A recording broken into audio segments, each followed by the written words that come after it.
The shimmering, ethereal light of the ancient temple's central pool reflected off Lyra's cerulean skin, casting dancing patterns on the worn stone walls. The heavy battle axe in her grasp felt both familiar and alien, a paradox mirroring her fragmented memories. Flashes of carnage, screams, and the frigid emptiness of space assaulted her mind. She tightened her grip on the axe, its weight a grounding presence in her fractured world. A low rumble echoed through the temple. Lyra's body moved before conscious thought, the axe a blur of motion, tearing a rift in the very fabric of space. A swirling vortex of darkness appeared beyond the gash. "Well, that's one way to redecorate," a deep, amused voice observed from behind her. Lyra spun, axe raised, water splashing around her. A man stood casually at the temple entrance, leaning against a pillar. Tall, powerfully built, with features that seemed sculpted from marble, he wore a black combat suit devoid of any markings or insignia. His eyes, however, held the weight of ages. "Who are you?" Lyra demanded, her voice rougher than she expected. "The name's James," he replied, pushing off the pillar and taking a leisurely step forward. "And you, my dear, are the most intriguing thing I've encountered in, about 5 decades. Stay back," Lyra warned, the axe thrumming with power. "Or I'll tear another hole in space-time." His smile widened. "Actually, please do. It's been ages since anyone surprised me."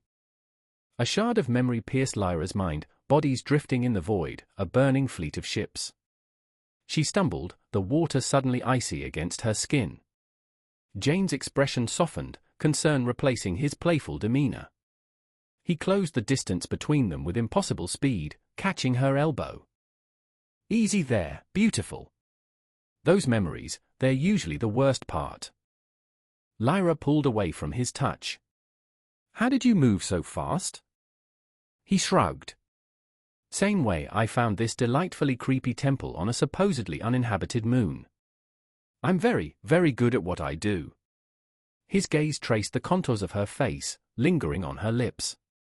"Though right now, I'm not entirely sure what that is." A memory struck James like a physical blow. Years ago, muscles screaming, he completed his 10,000th push-up, sweat dripping onto the ancient manuscript spread before him. The simple routine that had consumed his life, 10,000 push-ups, 10,000 squats, 10,000 strikes, a 10-kilometer run, every single day. The universe had taken notice, reality itself bending to reward his persistence. But the power had arrived too late to save what mattered most. "You're staring," Lyra's voice brought him back to the present. "Can you blame me? It's not every day I meet a cerulean-skinned warrior goddess in an alien temple." "I'm not," Lyra's voice trailed off, frustration evident in her features. "I don't know what I am." "Join the club," James gestured to the rift in reality she had created. "Though I'm guessing extremely dangerous is somewhere on the list." A ghost of a smile touched Lyra's lips. "Is that supposed to frighten me?" "Gods, I hope not," he grinned. "I've had enough of people being frightened of me to last several lifetimes."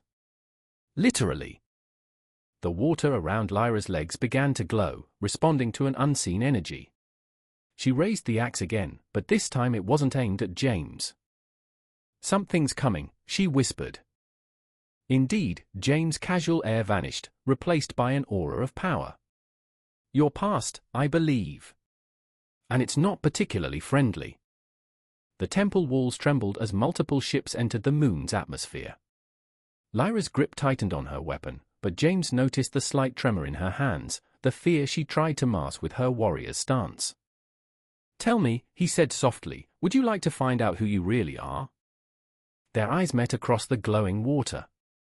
In that moment, two ageless, solitary beings recognized something in each other, a shared darkness, a need for understanding, and perhaps, redemption. "Yes," Lyra answered, just as the first explosion rocked the temple's foundations. James' smile returned, deadly and captivating. "Then let's give your old friends a proper welcome." The temple ruin shimmered with residual quantum energy, a testament to Alara's explosive exit. David, ever the nonchalant immortal, stretched languidly, a faint smile playing on his lips. "Well, That was invigorating. Though I prefer my exits slightly less crumbly. Alara, still radiating a faint blue glow, shot him a look that could freeze a supernova. You could have warned me about their security systems. He chuckled, conjuring a shimmering cloak around her shoulders. Where's the fun in that? Besides, did you see their faces? Priceless. He offered his arm with a flourish. Now, about that dinner. I believe Alpha Centauri awaits.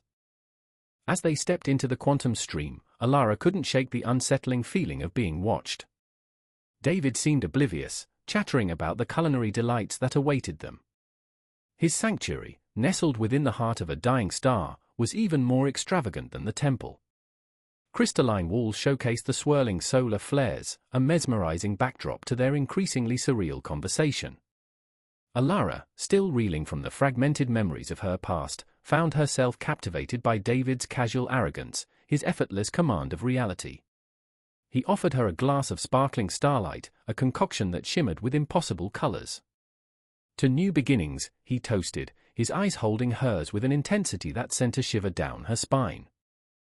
Before she could respond, a wave of nausea washed over her, another memory fragment surfacing, the sterile white lab, the burning sensation of blue pigment infusing her skin, the hushed whispers of scientists discussing their perfect weapon. She gasped, dropping the glass. David was instantly at her side, his playful demeanor replaced by genuine concern. Easy, love. It's the memories. They hit the hardest at first. He gently cupped her face, his touch surprisingly gentle. What did you see? The quantum forge, she whispered, her voice trembling. They changed me. Made me into this. He tilted his head, a ghost of a smile touching his lips. This? You mean this breathtakingly beautiful warrior goddess? He brushed a stray strand of hair from her face. Trust me, they did you a favor. Seeing her unamused expression, he sighed. All right. I know it's not a joke. But humor is my coping mechanism. Several millennia can do that to a person. He gestured towards a holographic display, images of galactic destruction flashing across its surface. Let me show you my body count. Entire civilizations reduced to ash. Planets cracked open like eggs. The difference, he said softly, his voice laced with a surprising vulnerability, is that I did it all with free will. They stole yours. Alara felt a pang of empathy for this impossibly powerful being, a shared sense of loneliness resonating between them. She confessed, her voice barely above a whisper, I killed for them. So many. His response surprised her. He laughed, a deep, rumbling sound. Oh, sweetheart, is that what's bothering you? He waved his hand dismissively. Let me show you my body count. The holographic display shifted, depicting scenes of galactic destruction that dwarfed anything she had witnessed. The difference, he said quietly, his voice laced with a surprising sadness, is that I did it with free will. They stole yours. Suddenly, alarms blared throughout the citadel, shattering the fragile peace. The forge, Alara whispered, her eyes widening in realization. They built me to find you. I'm not just a weapon. I'm a quantum compass, pointing straight to you. David's playful smirk returned, though his eyes held a dangerous glint. Now that, he said, is actually interesting. They used you to find me. He turned to Alara, his voice low and intense. They made you into the universe's most deadly seeking arrow, aimed straight at my heart. Their eyes met, a spark of understanding, and perhaps something more, igniting between them. And now, she whispered, her hand instinctively reaching for the phantom weight of her axe, now what? Now, he said, his voice a low rumble as he pulled her close, the citadel shaking around them as the forge's fleet arrived, we show them why that was their biggest mistake. David stretched languidly, a faint smirk playing on his lips as he surveyed the wreckage of the quantum forge's forward base. Well, that was invigorating, he commented, plucking a stray laser pistol from the air and transforming it into a shimmering butterfly. Alara, her blue skin radiating residual quantum energy, leveled him with a look that could freeze a supernova. You could have mentioned their fondness for self-destruct sequences, she said dryly, dusting off a non-existent speck of dust from her shoulder. Where's the fun in that? He replied, conjuring a shimmering cloak around her. Besides, their faces when the entire base turned into origami swans. Priceless. He offered her his arm with a flourish. Now, about that celebratory dinner. Alpha Centauri has a delightful new bistro I've been meaning to try. As they stepped into the quantum stream, a wave of dizziness washed over Alara, accompanied by a fragmented memory, sterile white walls, the burning sensation of blue pigment altering her skin, the clinical voices of scientists discussing their ultimate weapon. David, ever perceptive, caught her as she stumbled.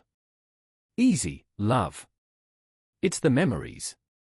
They hit the hardest at first. He gently cupped her face, his touch surprisingly tender.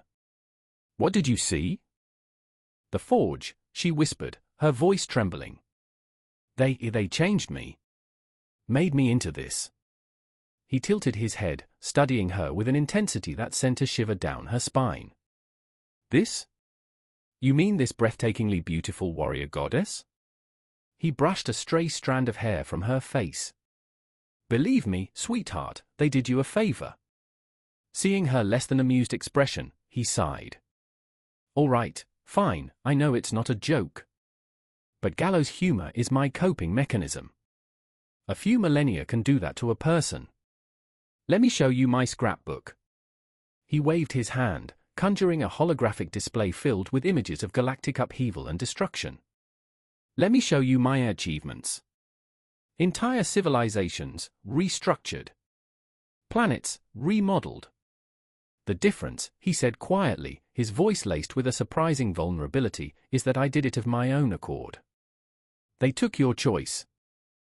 Alara felt an unexpected pang of empathy for this impossibly powerful being. She confessed, her voice barely a whisper, I did terrible things for them. So many. His response startled her. He chuckled, a deep, rumbling sound that echoed through his sanctuary. Oh, darling, is that all? Let me show you my portfolio. He gestured to the holographic display, now showing scenes of galactic mayhem that dwarfed anything she'd witnessed. See? Planets rearranged, star systems redecorated. The difference, he repeated softly, is that I did it with my free will. They stole yours. Suddenly, the Citadel's alarms blared, shattering the fragile peace.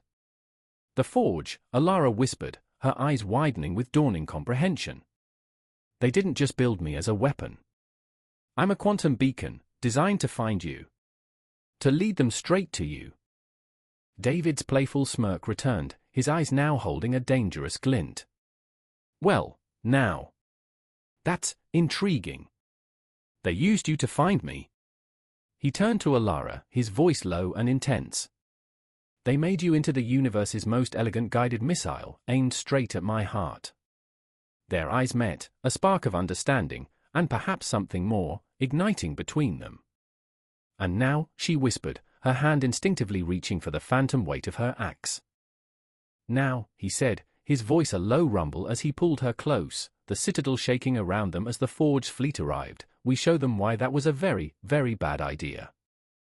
David lounged against a pillar of solidified starlight, casually observing the chaos unfolding within his citadel. Honestly, darling, he addressed Alara, who was currently levitating several forge assassins in mid-air, I'm starting to think they're taking this whole wedding planning interference thing a bit personally. Alara, radiating a soft blue glow, lowered the unfortunate assassins to the ground, their faces a mixture of terror and nausea.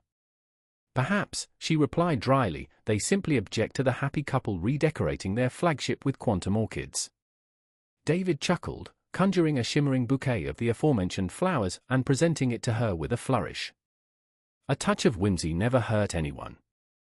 Besides, who needs plasma cannons when you have floral arrangements that can rewrite the laws of physics? He gestured to the holographic display, which showed the forge's remaining fleet regrouping for another attack. They're persistent, I'll give them that. But so am I.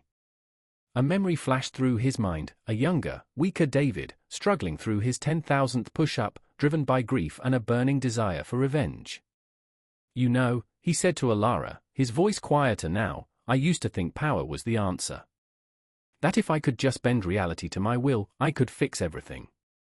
Bring back what I lost." He looked at Alara, his eyes filled with a surprising vulnerability. "Turns out, all I really needed was you." Alara, her expression softening, touched his hand. "Don't get sentimental on me, David. It clashes with the whole omnipotent God aesthetic." He grinned, his usual playful demeanor returning. "Impossible. I'm the epitome of sentimental omnipotence. It's a niche market, but I own it." He pulled her close, their powers mingling, creating a shimmering aura around them. "So, about these wedding plans." Before they could continue their discussion, the Citadel's alarms blared again. This time, however, it wasn't the Forge attacking. "It's Eden Prime," Alara whispered, her eyes wide with disbelief. The holographic display shifted, showing images of their former homeworld, now under attack by a previously unknown force. David's playful demeanor vanished, replaced by a chilling calm. "Interesting. They're not Forge. Their energy signature is different. Older." Alara felt a surge of unease. "I know that energy. It's primal. Connected to the very fabric of the universe. But it feels twisted. Corrupted." She looked at David, her expression grim. "They're coming for us." "Us?" David arched an eyebrow. "My dear, they have no idea who they're dealing with. They're poking the bear. A very powerful, reality-bending bear. With a very beautiful, equally powerful, blue bear by his side." He took Alara's hand, his eyes glittering with dangerous amusement. "Shall we give them a proper welcome?" Alara tightened her grip on her axe, a grim smile spreading across her face. "I believe," she said, her voice echoing with power, "a demonstration is in order." The Citadel's defenses activated, quantum energy swirling around them as they prepared to face this new threat, a shared sense of anticipation, and perhaps a touch of dread, hanging in the air. Their idyllic wedding planning session had been interrupted, replaced by a looming cosmic battle, but one thing was certain, they would face it together. David lounged against a shimmering nebula, a cocktail of solidified starlight swirling in his hand. "You know, darling," he remarked to Alara, who was currently braiding a miniature black hole into her daughter Andromeda's hair, "for a woman who can tear space-time apart with a glance, you have remarkable patience with pigtails." Alara, her blue skin shimmering with amusement, tied off the tiny singularity with a flourish. "It builds character, my love. Besides, who needs quantum cannons when you have a daughter who can weaponize a bad hair day?" Andromeda, now sporting a hairstyle that could theoretically consume a small moon, giggled and promptly turned her brother, Orion, into a fluffy pink bunny rabbit. David chuckled, transforming the unfortunate bunny back into a slightly bewildered preteen boy. "Nova, darling," he called across the Citadel's sprawling playroom, "please refrain from turning your brother into small woodland creatures. We're trying to have a civilized brunch." Nova, their middle child, currently levitating a stack of quantum pancakes with her mind, simply shrugged. "But Dad, it's so much more entertaining than watching him eat with his mouth open." David sighed dramatically. "Celeste, sweetheart, would you mind retrieving your siblings' educational entertainment systems? I believe there's a fascinating documentary about the mating rituals of binary stars scheduled for this morning." Celeste, their eldest, zipped across the room on a self-constructed quantum skateboard, grabbing the holographic tablets and tossing them to her younger siblings. "Honestly, Dad," she commented dryly, "sometimes I think you worry too much. They're just expressing their creativity." David raised an eyebrow. "Creativity that involves transforming family members into various forms of flora and fauna? I seem to recall a rather unfortunate incident involving Uncle Sirius and a potted petunia." Alara laughed, shaking her head. "Don't be such a drama queen, David. It's just a phase. Besides, remember what your powers were like when you first discovered them. I seem to recall a certain incident involving a small town and an unexpected influx of butterflies. David grinned, his usual playful demeanor returning. Touché, my love. But at least my early experiments didn't involve interdimensional portals and talking cacti. He turned to his children, now engrossed in their holographic documentaries. All right, little monsters, educational entertainment time. And no reality warping during brunch. Unless it involves turning these quantum pancakes into chocolate. As the family settled down to their somewhat chaotic meal, a shimmering portal opened in the middle of the citadel, depositing a figure cloaked in shadows. David, the figure addressed him, their voice echoing with an ancient power, "We need to talk." David's playful expression vanished, replaced by a chilling calm. He turned to Alara, his eyes holding hers for a moment. "Looks like brunch is over. Duty calls." Alara nodded, placing a reassuring hand on his arm. "Go. We'll handle the pancake apocalypse." David approached the shadowy figure, his own power now radiating outwards, a silent challenge. "Who are you?" he demanded, his voice a low rumble. The figure's cloak dissolved, revealing a being of pure light, its features shifting and swirling like a cosmic nebula. "I am the Weaver," the being declared, its voice resonating with the very fabric of existence. "And the universe needs your help." David turned to Alara and the children, his expression a mixture of apprehension and excitement. "Looks like we're going on a family vacation," he announced, a dangerous glint in his eye. "Pack your bags, kids. Things are about to get interesting."